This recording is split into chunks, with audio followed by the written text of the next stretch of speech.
Hello there. Welcome to the Manson show. So hopefully you are not a stranger here. But what goes on here is education, definitely some empowerment. We add humor, information, and just a good vibe generally. It is not just a talk show, it's a live show. We talk about life, we unpick life, we find solutions to the things that stress us in life, and we make progress together. It is the Amma Manson show, and my name is Amma, your girl, your educator, your motivator, and I kick your hind wherever we need to. Enjoy, invite other people to join in, and hopefully you have a wonderful experience on today's show. Let's get straight into things.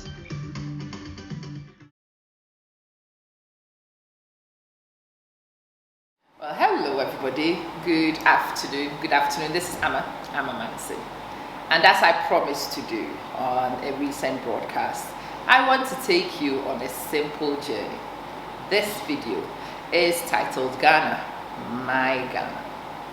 Let me start telling you the story of my Ghana, the tourism potential of this country, the hidden gems in my Ghana that you might not be aware of. Let's start from the upper. The regions have just been redemarcated. The names may change slightly. I am using the old traditional system because that's what I'm familiar with. I will work with the new jurisdictions later. But let's start from the very top. We're working our way from the top, and then we're working our way all the way down into the coast, because this is a story of the slave trade in Ghana. It's one of the few places on this earth where the length and breadth of this country is actually teeming with tourist artifacts, slave trade artifacts. Start from the top. The very first place I want to take you is a village which is on the border between Ghana and Burkina Faso. I am taking you to the village of Paga, P-A-G-A, Paga. You can call it Paga if you want, no problem, but the actual name is Paga.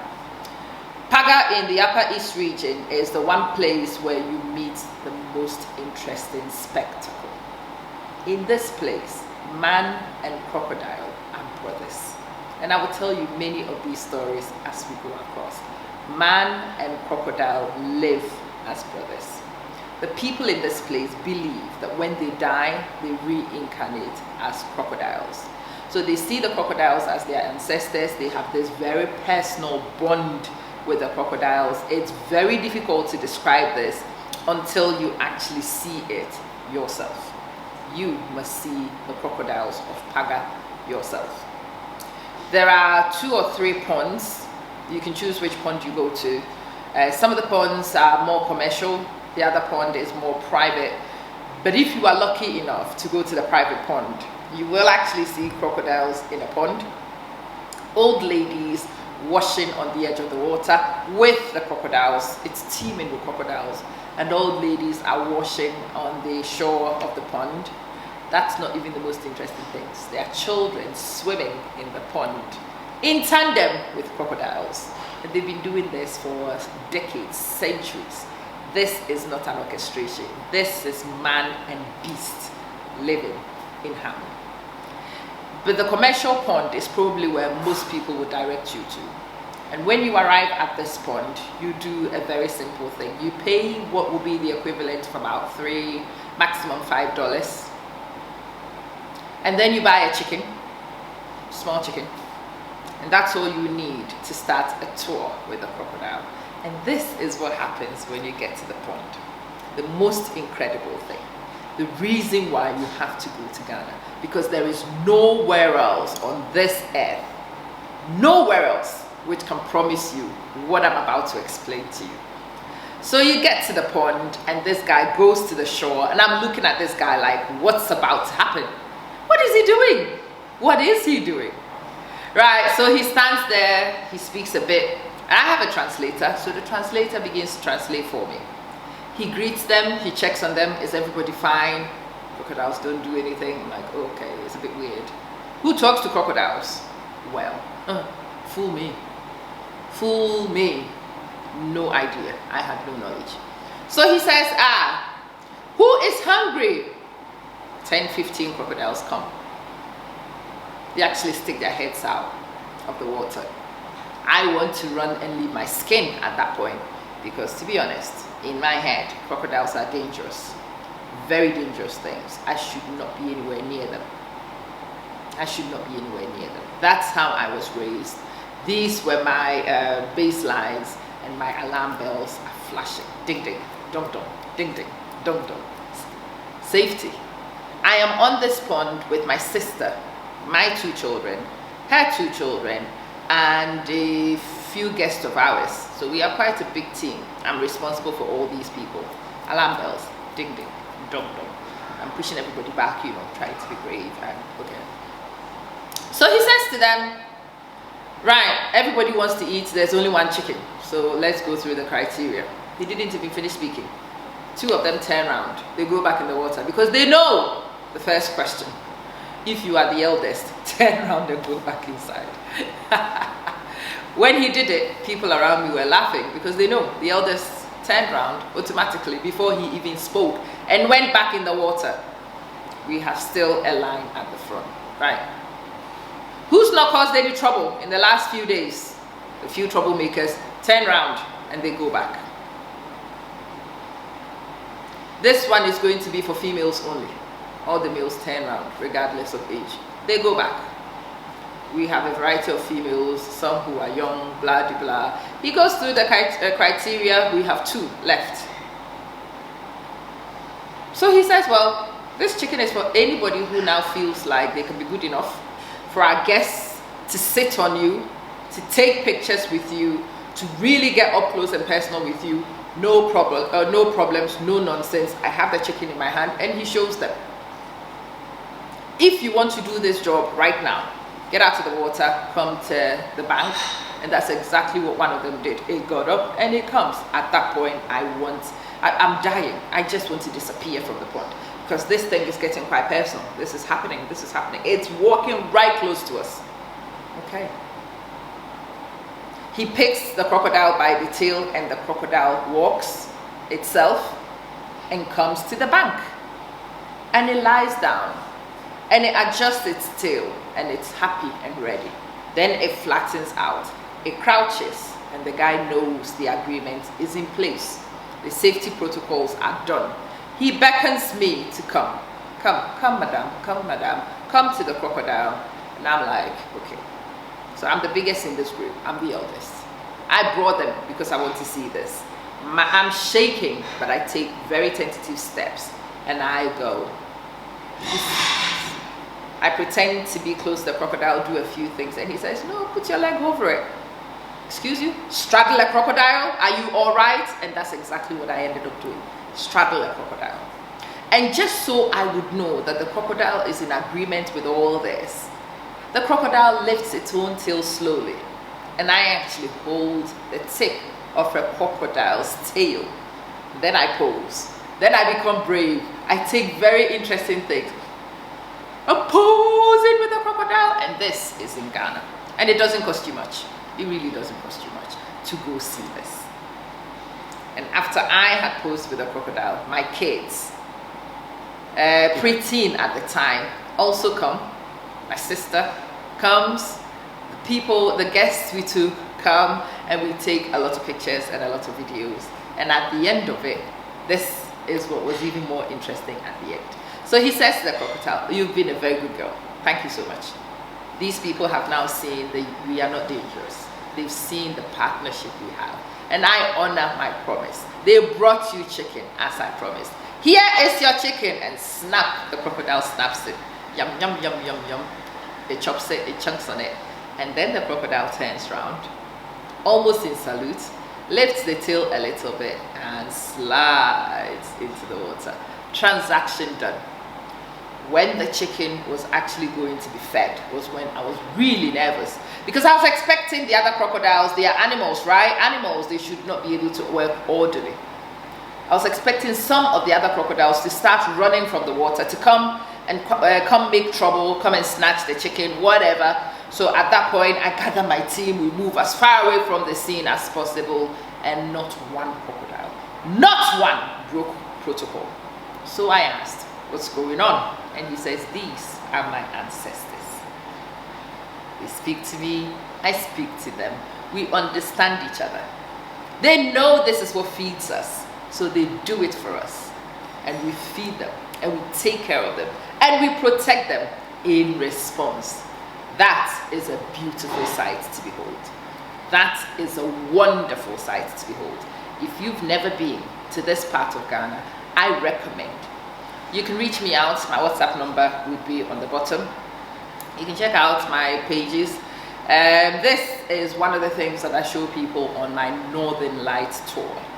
So we are in Upper East region in Ghana, and just a few minutes, maybe half an hour's drive from the crocodile pond of Paga, you come to the Pikworo slave camp.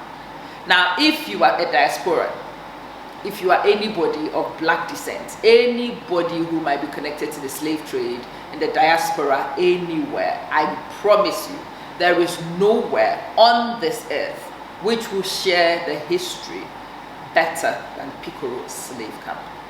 Even in Ghana, we don't publicize it much.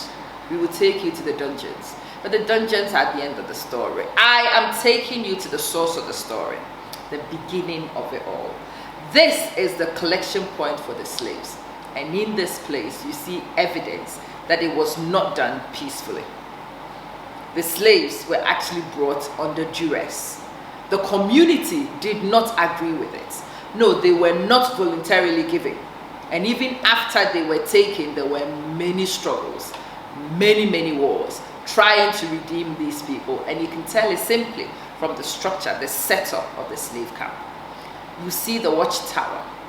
You see the defense systems they had. You see the protections they had. You know that this was not a peaceful transaction. It was not a peaceful transaction. This was the holding center before they take the slaves to Salaga, the slave market, to start auctioning, and for the buyers to start transporting them from Salaga through the country, and it runs the length of the country of Ghana until they get to the exit point in the coast. So let's stay in Pikworo. In Pikworo slave camp, you can actually see the stones which these slaves used to drum for the entertainment of their captors. In this slave camp, you see places where the stubborn ones were broken, and it's so visible. You should see it. It's a sad story, but it's a fact of our lives that we need to be aware of. It's a really therapeutic journey to go. You learn the spirit of your people, and if you look at the distance from here to the coast, that some of these slaves actually survived. Your ancestors survived. It tells you the tenacity of spirit of our people. It tells you the simple grit our people have. The capacity to suffer, to hold, and to rise above. You will learn a lot of things about yourself and about your character when you come to this place. Anyway, in here, if you are somebody who likes to swing, you will see loads of trees, loads of things that would entertain and tickle you. But the greatest thing for me, hidden in the stones, quite apart from the musical performance that the tour guides here will give you, they would let you drum yourself, and they will drum for you, and you can dance. I have interesting videos from these sessions. These are some of the most, I went here in 2017, straight after my father's funeral. I was broken. I was destroyed. But on this tour, on this journey, I actually discovered myself. I came to peace, finally, an understanding of who I was, of my father's legacy. And it really did help me to calm myself down and to return to somewhat of a normalcy after the trauma of the funeral. But anyway, in this place, you will see rocks. These rocks hold, again, further evidence of the abuse of power, but of the tenacity of spirit of the people who were captured. Each slave had to carve a space, a hole, in this big rock, which is the feeding rock. The stronger you were, the more you could scratch with another piece of stone, the bigger the space became and the more food you ate. So you will see all manner of sizes, all manner of places where food was actually served to the ancestors before the travel down south. You can actually sit there and you can touch them. And just as you feel them in the dungeons when you visit, you feel them when you come to Pikworo. You hear them when you come to Pikworo. You can hear voices in your head calling you, telling their story. It is a powerful journey. It is definitely a pilgrimage one should experience. You should never miss it. Ever. Ever miss it. So that's Pikworo. When you finish Pikworo, a little bit further from Pikworo, you will come to Abedipele's hometown. You definitely should go learn about Abedipele. You should be ashamed of yourself if you do not know Abedipele. Abedipele is one of our most illustrious sons. He is one of our greatest footballers. He won a lot of the African Football of the Year accolades continuously. And to me, a very patriotic Ghanaian of my age, he is one of my favorite footballers. I don't care what you say. I really don't care. No, don't even raise the argument. There is no winning this one. I'm telling you, it's one of the greatest, and you could have to take it from me. You can go to his hometown. He is one of those philanthropists whose success has benefited his people. He's one of the great models of sports being used for the greater good of a community. You should definitely go to the community and see some of his youth interventions. It is not a very rich area, but he's made a phenomenal impact. His sons would continue what he's doing. I don't think it's just Abedipele who does it now. His sons would definitely participate. But it's a wonderful little village. They have interesting setups that you can actually reside in and enjoy the serenity of the environment.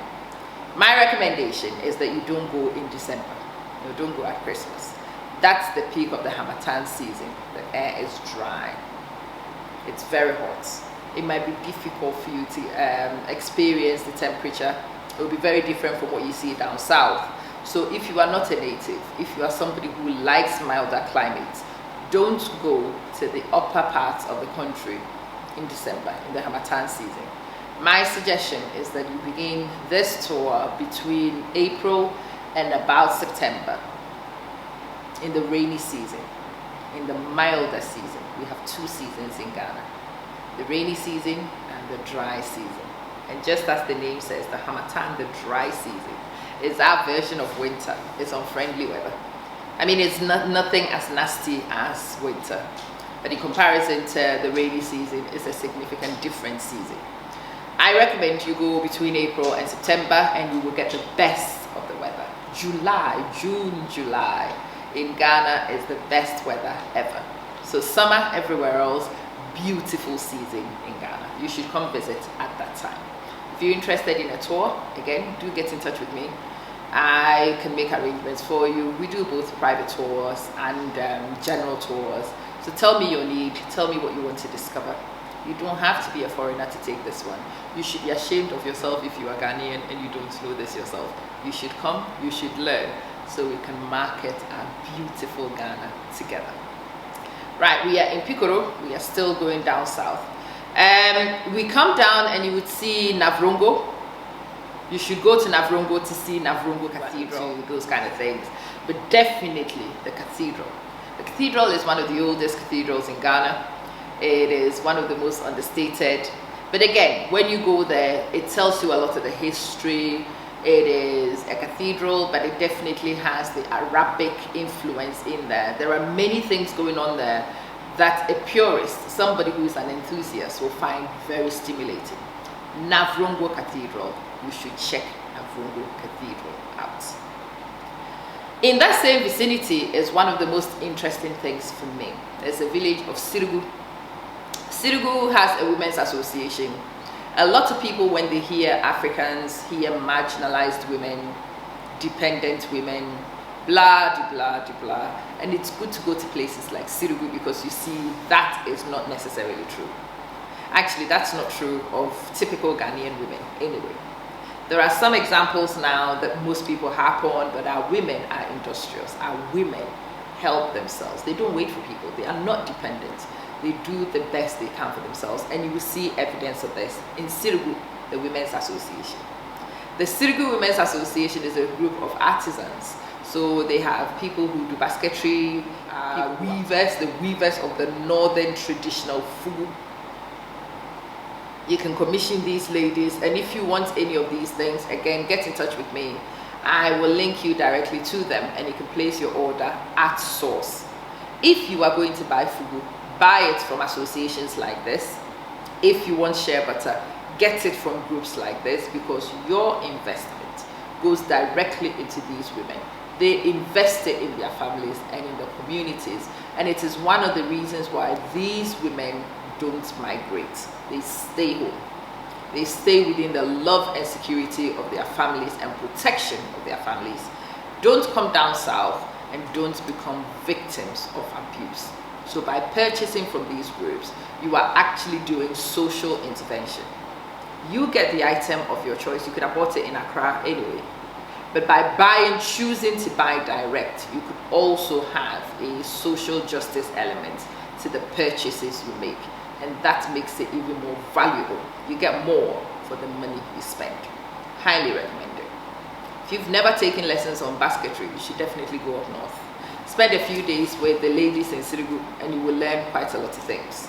They do art lessons, they do basketry lessons, they do pottery lessons, and after the lessons you can actually buy items. They do sell these items, and the most